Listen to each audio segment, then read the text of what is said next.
Welcome to the Slop Temple. We pray this video helps. In this video, I will explain how to get the Christmas tree hat in Big Scary. First, ensure you have completed the initial tutorial missions, reaching at least level 5. This festive accessory is a highly sought-after item, perfect for seasonal celebrations.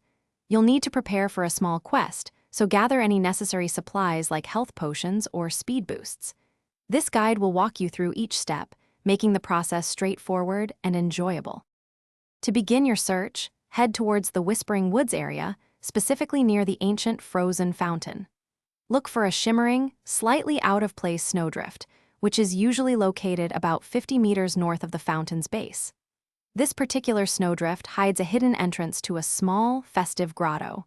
Be cautious, as the path can be a bit tricky to navigate, especially if you're new to the area.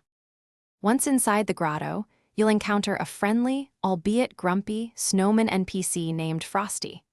Frosty will present you with a simple riddle or a quick minigame, often involving collecting 10 glowing snowflakes scattered around the grotto within a 2-minute time limit. Successfully completing this task will immediately reward you with the coveted Christmas tree hat, adding a unique flair to your character's appearance. Remember to check your inventory immediately after receiving the hat to ensure it's there. If you encounter any issues, such as the snowman not appearing, try relogging or checking your quest log for any uncompleted prerequisites. The hat is purely cosmetic, offering no stat boosts, but it's a fantastic way to show off your festive spirit in Big Scary. Enjoy your new, unique headwear. Thanks for watching. Consider subscribing if we helped you.